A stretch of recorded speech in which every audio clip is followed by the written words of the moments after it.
இளைஞரடியின் சிங்கங்களே, அவ கூட போய் நீங்க நிக்கிறதா? உங்க செருப்பு நிக்க வைங்க, அது ஜெயிக்க. செருப்பு அப்படியே நிறுத்துற அர்த்தமெல்லாம் பேசுறீங்க.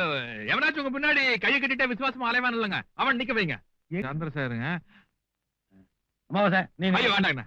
நீ நில்லையா? அண்ணா வேண்டாங்க. நீ நில்லையா? பேசாம நீ பேசாம ஒரு பெஞ்சு போட்டு உட்காரு. கேட்டு கேட்டு என்னை தப்பா நினைப்பீங்களா? ஐயோ அண்ணா, அது நீங்க உட்காந்துருக்கல, அது நான் வேணும்னா கொஞ்ச நேரம் வெளியே நிக்கிறேன். ஓ எப்ப அமாவாசை உங்ககிட்ட தான் பேசிட்டு இருக்க. என்னங்க மணி? மணி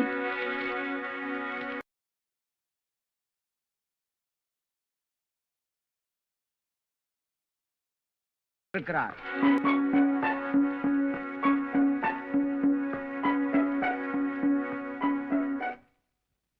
அமாவாசை கால் படுது. முட்டுதுங்களா? அத்தனை இடம் இருக்கிறதுல கொஞ்சம் தள்ளி நிக்கலாம் இல்ல? மேல வந்து ஏறுனா? ஏன் அமாவாசை நீ தான் பேசுறியா? நாகராஜ சோழன்.